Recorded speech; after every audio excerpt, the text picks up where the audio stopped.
Olá, meus irmãos.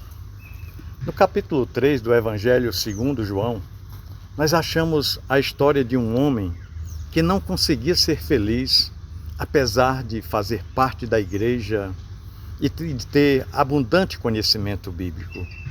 Sim, esse homem cumpria aparentemente todas as normas, esforçava-se para ser um bom membro de igreja, tinha uma boa reputação na sociedade. Ele tinha até um cargo de liderança, mas tinha alguma coisa que estava errada com ele. Ele experimentava uma sensação de vazio na sua alma. Faltava em sua vida alguma coisa. Ele não sabia o que. O pior de tudo é exatamente isso, ele não sabia definir o que. Mas a palavra de Deus nos diz que nos faz o seguinte relato em João 3, versículos de 1 a 3, que diz o seguinte, que havia entre os fariseus um homem chamado Nicodemos. E este homem era príncipe dos judeus. Este homem foi ter de noite com Jesus e disse, Rabi, bem sabemos que és mestre vindo de Deus, porque ninguém pode fazer estes sinais que tu fazes, se Deus não for com ele. E Jesus então lhe respondeu, na verdade te digo, que aquele que não nascer de novo, não pode ver o reino de Deus. Meu irmão, minha irmã, é impossível que Nicodemos costumasse ficar acordado até as altas horas da noite, sem conseguir dormir. Muitas vezes deitado na cama, talvez se perguntando, meu Deus, o que está faltando? Devolvo meus dízimos, faço trabalho missionário, me envolvo ao máximo nas atividades religiosas, mas sinto que alguma coisa está errada dentro de mim. Eu tenho a impressão, eu carrego sempre a impressão de que nada adianta todo o meu esforço. O que está acontecendo comigo? Meus queridos irmãos, foi talvez numa dessas noites que Nicodemos se levantou e resolveu procurar Jesus. Procurou a pessoa certa e foi ao lugar certo, onde ele estava. O seu problema não era a falta de conhecimento, ele era um profundo conhecedor das Escrituras. A tragédia de Nicodemos consistia no fato de ele nunca ter tido um encontro pessoal com Cristo. Sim, isso se faz necessário na vida de todo ser humano. Amparado pelas sombras da noite, Nicodemos dirigiu-se ao lugar onde Jesus estava. No fundo, ele tinha vergonha de que os outros o vissem procurando ajuda. Na verdade, ele era um príncipe, ele era uma pessoa muito importante. Ele era um líder. Os homens supõem que líderes devem sempre ajudar e que nunca, jamais precisam ser ajudados. Você percebe o drama desse homem? Cheio de teoria, cheio de doutrina, cheio de profecias, porém sozinho, isolado, precisando de ajuda, angustiado, porém impedido por causa do seu status, impedido de correr aos pés de Cristo, dizendo, Senhor, estou perdido, tem misericórdia de mim, ajuda-me, por favor. Não foi difícil para Nicodemos achar Jesus, não. Cristo estava no Monte das Oliveiras. Aliás, ele está sempre disponível, nunca foi difícil encontrá-lo. Os olhares deles, de Jesus e Nicodemos, se encontraram. Era o encontro da paz e do desespero, da calma com a angústia, da plenitude com o vazio. Sim, da certeza com a incerteza. Os olhos de Cristo olhavam na alma daquele homem, viam o coração e irradiavam amor, paz e perdão. Nicodemos tentou abrir o coração, tentou contar as suas tristezas, as suas inquietações, tentou falar de seus fracassos, da confusão mental que te inquietava, mas não conseguia. O seu orgulho falou mais alto e ele disse no versículo 2: Rabi, bem sabemos que és mestre vindo da parte de Deus, porque ninguém pode fazer estas coisas que tu fazes, se Deus não for com ele. Nesse momento, Jesus deve ter fixado os olhos em Nicodemos e viu através daqueles olhos, lá no íntimo, uma alma angustiada. Não era de profecias que aquele homem estava precisando, não era de teologia, não, nem de doutrina. No versículo 3, Jesus respondeu de forma muito enfática: na verdade te digo, que aquele que não nascer de novo não pode ver o reino de Deus. Em outras palavras, Jesus estava dizendo: você precisa se converter, Nicodemos. Este é o seu problema. E enquanto você não experimentar o novo nascimento, não adianta estar na igreja, não adianta conhecer a doutrina, nem ter um cargo de liderança. Porque nada, absolutamente nada, substitui a experiência da conversão. Aquela declaração foi como uma pancada no rosto de Nicodemos. Sim, porque no versículo 4, Nicodemos respondeu para Jesus: como pode um homem, já sendo velho, nascer de novo? Porventura pode tornar a entrar no ventre de sua mãe e nascer novamente? E nosso Senhor Jesus Cristo, com um ar de tristeza nos olhos, mas de muita misericórdia, lhe respondeu: pare com isso, meu filho.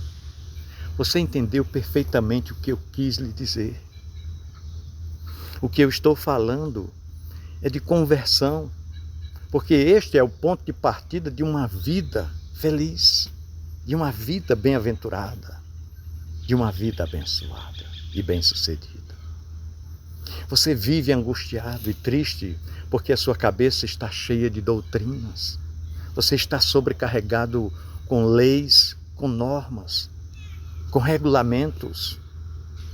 Você se sente frustrado porque sempre tentou fazer as coisas da maneira correta. Porém, você se frustra porque percebe que não consegue. Hoje, querido filho, quero transformar o seu coração, o seu ser completamente. E você, em lugar de aceitar, tenta se esconder atrás do preconceito e da ironia. Meus queridos irmãos, infelizmente a história de Nicodemos ficou sem conclusão no capítulo 3 de João, porque naquela noite ele não aceitou o convite de nosso Senhor Jesus Cristo. Aquele convite era duro demais, que era duro demais ter que reconhecer ele, Nicodemos, o teólogo, o grande líder dos judeus, não era convertido. O certo é que Nicodemos retirou-se triste e frustrado, exatamente como veio. Você acreditaria se eu dissesse que o problema de Nicodemos é também o nosso problema? Pois é também o nosso. Nós corremos o sério risco de pensar que, porque estamos na igreja, porque fomos batizados, porque somos convertidos. Mas não é sempre assim. Nós não podemos confundir conversão com convicção. Ambas as palavras soam parecidas, mas têm significados completamente diferentes. A conversão tem que ver com o coração e com a vida, enquanto que a convicção limita-se apenas ao que vai na cabeça, na mente, nas ideias. Um dia desses, alguém pode nos trazer uma série de estudos bíblicos, nos levar a conhecer tudo sobre a Bíblia. E aí nós aceitamos as doutrinas da Palavra de Deus e finalmente decidimos nos batizar. Aí ao sair do tanque batismal pensamos: agora sou convertido. Engano, né? Convertido, talvez não seja assim. Nós estamos muitas vezes apenas convencidos da doutrina, com certeza, mas estar convencido não significa estar convertido. E aí começa toda a confusão. Nós passamos pela vida como Nicodemos, cheio de teorias e de doutrinas, muitas vezes sabendo tudo isso desde a meninice, porque nascemos num lar cristão, num lar evangélico, muitas vezes costumamos falar assim.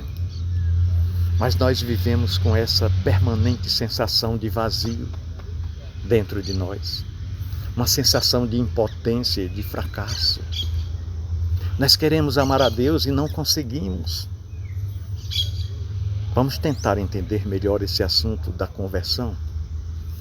Para isso, nós precisamos relembrar o jardim do Éden. Pois é lá no Éden que nós encontraremos Adão e Eva, recém-saídos das mãos do Criador. Eles eram seres perfeitos, tinham sido criados assim, sem nenhuma propensão para o pecado, com a capacidade total de obedecer. Eles se deleitavam na obediência. Obedecer para eles, aliás, era tão fácil como para eu e você respirarmos.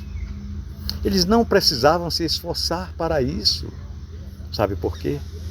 Porque eles tinham uma natureza perfeita. O problema, meu querido irmão, o problema começou quando eles pecaram, porque nesse instante eles perderam a sua natureza perfeita e adquiriram uma natureza estranha, uma natureza incapaz de obedecer e que se deleita nas coisas erradas da vida. E a isso chamamos de natureza pecaminosa. Com essa natureza pecaminosa, o homem não consegue mais obedecer, por mais que ele queira. Agora, o que para ele fica simples como respirar, são a desobediência e o pecado. Infelizmente, quando nós nascemos, todos nós, indistintamente, viemos a este mundo com essa natureza pecaminosa. E com ela é impossível obedecer na sua integralidade. E é isso que a Bíblia diz em Jeremias 13, 23, quando diz: pode o etíope mudar a sua pele, ou o leopardo mudar as suas manchas? Nesse caso também, vós podereis saber fazer o bem, sendo ensinados a fazer o mal. Em Jeremias capítulo 17, versículo 9, a palavra do Senhor diz que enganoso é o coração, mais do que todas as coisas, e perverso. Quem o conhecerá? Talvez agora você deva estar se perguntando: isso quer dizer que eu nunca conseguirei obedecer? Eu vou lhe responder.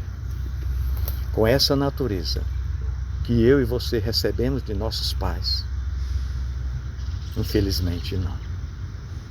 Foi exatamente isso que nosso Senhor Jesus Cristo quis dizer para Nicodemos, naquele momento em que ele falou: se alguém não nascer de novo, não pode ver o reino de Deus.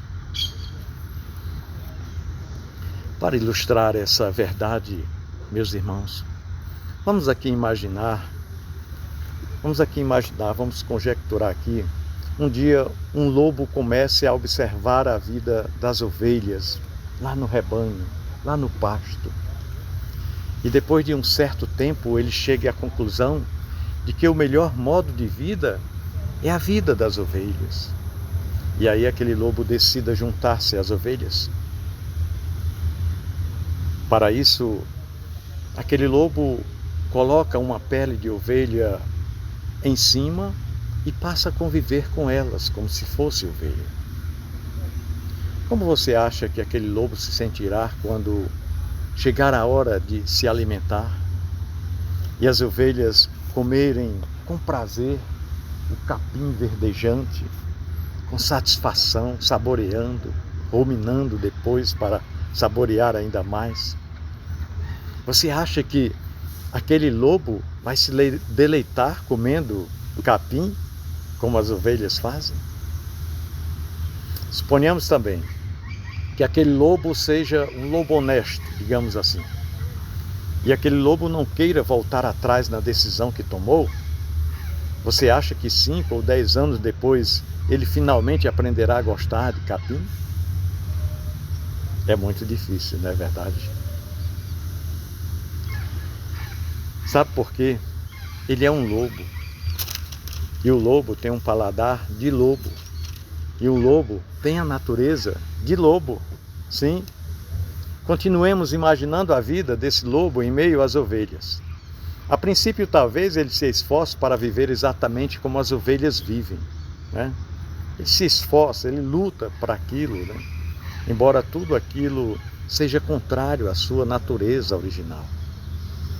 Mas o tempo vai passando,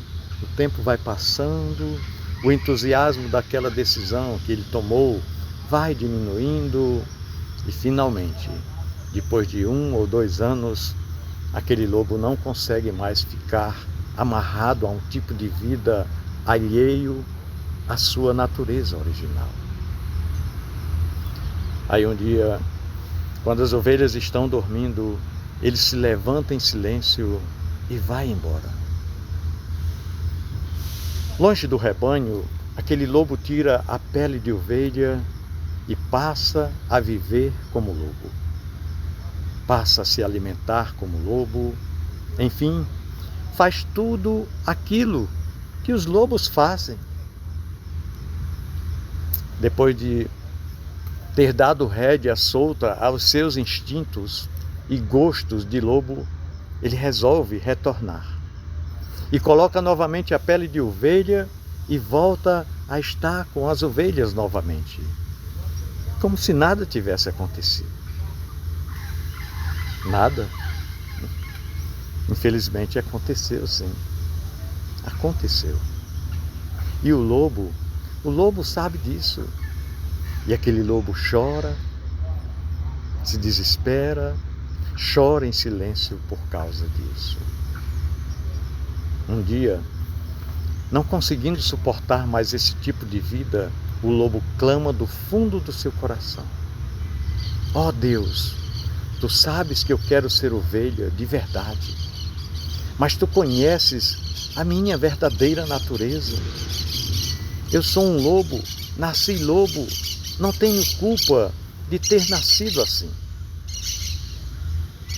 Mas, ó Deus, por favor, tem misericórdia. Eu não quero ser mais lobo. Eu quero me tornar uma ovelha de verdade. Faz alguma coisa por mim, Deus. E digamos que Deus faça o milagre da transformação naquele lobo. Ou seja, com um toque milagroso, converte aquele lobo numa ovelha de verdade, numa ovelha autêntica, uma ovelha com coração de ovelha, uma ovelha com paladar de ovelha, com mente de ovelha.